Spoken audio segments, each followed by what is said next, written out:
Today, I invite you to peek into Wednesday Addams' therapy session. Imagine the scene. She's sitting across the room, her glassy stare fixed on me, and already feels like she's analyzing me more than I am analyzing her. No smile, no reaction. And already you can feel a little uneasy, because with Wednesday, it's never clear whether she's studying you or judging you. And yes, Wednesday did have therapy in the show, but what we are doing here is different. This is our version of her therapy the way I would do it if I were her therapist.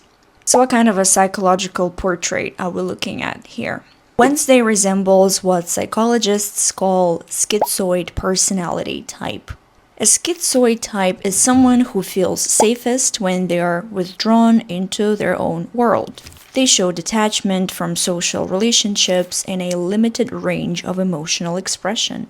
On the outside, they might look cold, distant, or even uninterested in people. But on the inside, there's often a very rich imagination and an active inner life. They seem self-sufficient, but in reality, they still long for connection. They just struggle to show it or allow it. Here, I would like to tell you more about schizoid personality type, but before I do that, here's a little disclaimer. Wednesday Addams is a fictional character. We can't actually diagnose her. What we are doing here is exploring possible psychological patterns based on what we see in the show. And when it comes to real life, please avoid self-diagnosing or labeling other people, even if someone you know seems to resemble these traits. Personalities are complex, and labels can easily become limiting or very hurtful. The point here is not to box anyone in, but to better understand human behavior and maybe recognize the parts of ourselves with more compassion and awareness. And here are some key traits of schizoid personality. They are very selective in social life. They may have one or two close friends, while all other contacts stay superficial.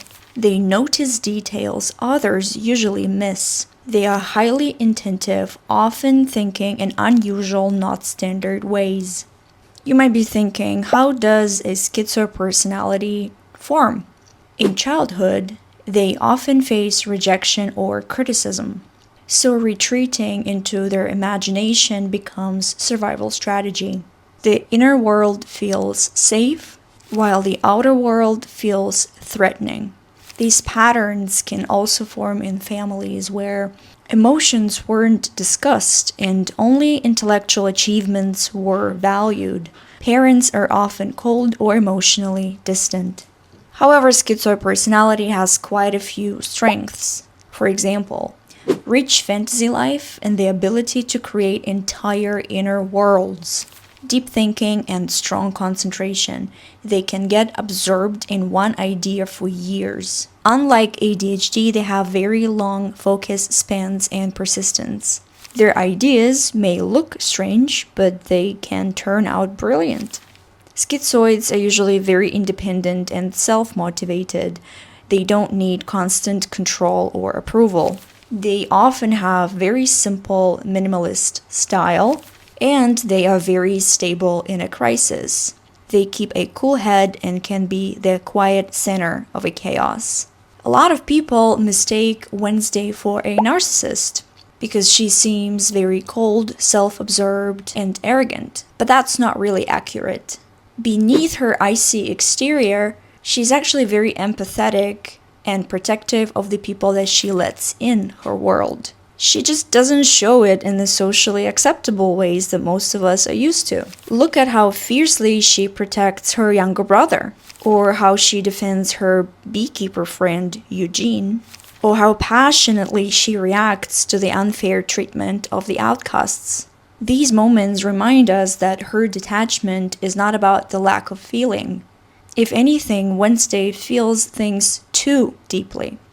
Her struggle is not about having no emotions, but about finding safe ways to express them without being overwhelmed or hurt. And lastly, let's talk about some weaknesses of schizoid personality type. The weaknesses include social isolation, which may lead to loneliness and feeling misunderstood. Difficulty expressing emotions, they may seem cold or detached even if they feel deeply. Perfectionism that leads to procrastination. Many projects stay unfinished. They also have trouble with social rituals like small talk or polite greetings, or in the case of Wednesday, hugging. They often feel like an outsider, a black sheep. Schizoids usually need their own private space with strict boundaries. They tend toward either minimalist or chaotic creative mess, and they can live by same small rituals, like they drink the same tea, they have the same walking route, and that can go on for years. They absolutely need alone time to recharge, and they can also struggle with collaboration. And another famous example of schizoid personality type in fiction is Sherlock Holmes. Wednesday also has a very interesting worldview. Her philosophy sounds brutal, but it makes perfect sense if your survival strategy is to push people away before they can hurt you. And there's a source for this behavior, a moment in her life that we can trace it back to. But keep watching, we're going to get to this one later. Wednesday is incredibly intelligent and capable. Her decisive character and sharp wit make her magnetic but also isolating. She thrives in fencing, cello, archery, and academics, but notice those are areas where she can rely only on herself. But when it comes to closeness or collaboration, it just feels like she has an allergy. Her roommate Enid tries to bond, but Wednesday retreats into her shell, and her blank expression makes her the perfect screen for projection. She shows very little of herself. She stays distant, shows no emotions or facial expressions. And that emptiness becomes the canvas where others paint their wishes and desires. And that's the danger of projection. And when we don't really know someone, we tend to imagine them the way that we would like them to be. Then reality comes crashing down because the other person doesn't actually match the picture that we created in our head. Take Tyler, for example. He projected romance onto her. Initially, she gave him nothing to hold on to, only silence and mystery, and he filled in all the blanks with his own hopes, and was later disappointed when he did not get the same energy in return. Wednesday also shows the signs of avoidant attachment style. She can't rely on others and she doesn't really want to. But paradoxically, that draws in the people with anxious attachment, like Xavier, for example. The more she pushes him away, the more he chases her. Let's go back to the origin of her armor. Her childhood trauma happened when her beloved pet scorpion was crushed between her eyes. The boys grabbed her and made her watch, and she was totally helpless in that moment. This wasn't just cruelty. It was also a lesson that a Wednesday learned. If I care, I lose. The pain was too much and she chose to close off, to feel less. And that's the root of her coldness. Her battles with her mother are another important layer. Wednesday is going through a process of separation, something every teenager must do to become their own person. Often, teenagers devalue and even reject their parents in order to carve out independence. But Wednesday does it with a double intensity. She isn't just rejecting parental control, she is also terrified of becoming her mother's copy. This is where her rivalry with Bianca Barclay becomes so symbolic. Bianca is the most popular, high-achieving, confident girl in the school. In other words, she resembles Morticia in her youth. From the very first moment, Wednesday feels provoked to challenge her. Why? Because Bianca mirrors the traits in her mother that Wednesday resists so strongly.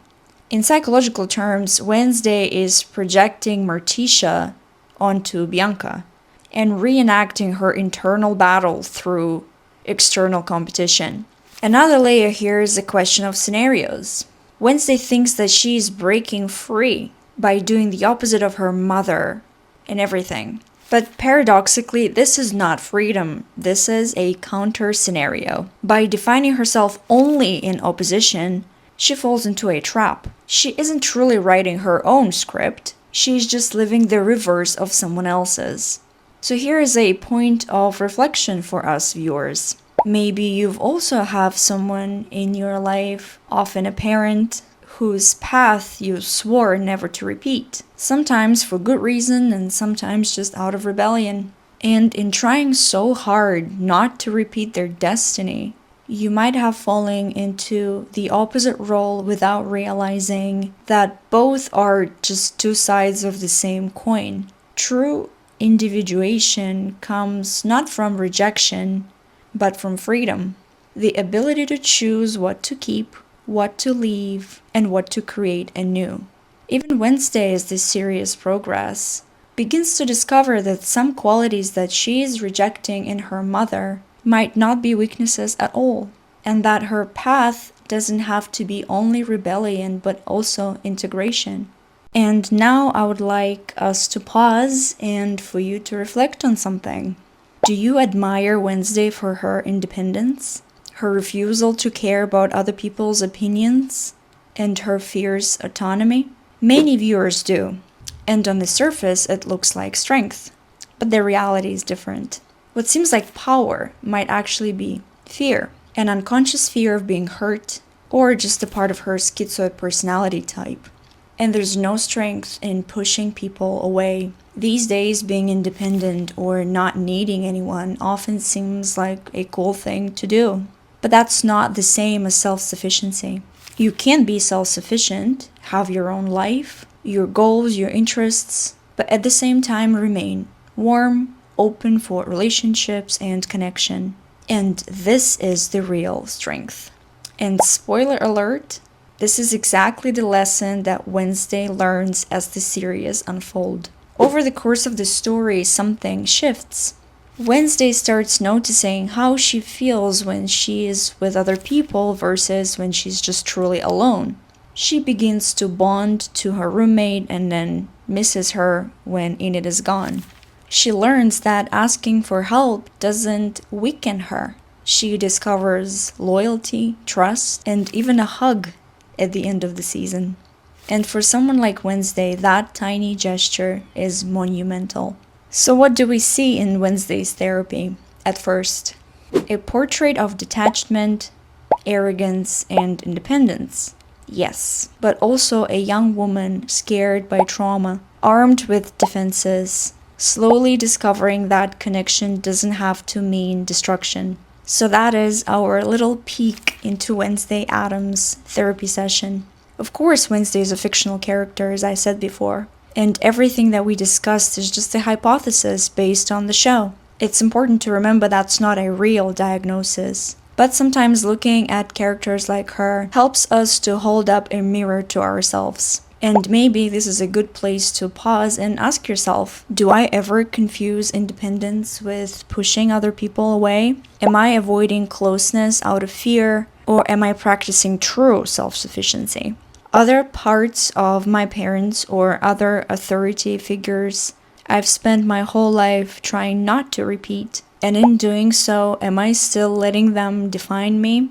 And finally, do I sometimes overlook the quiet ways people in my life show empathy, just because it doesn't look the way I expect? Wednesday's journey reminds us that independence and connection doesn't have to cancel each other out. The real strength lies in learning how to hold both.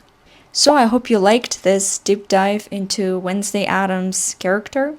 Let us know in the comments if you agree or you disagree. This was Christina from Shrink Happens and Anastasia, our creative producer behind the scenes. Stay safe and I'll see you in the next one.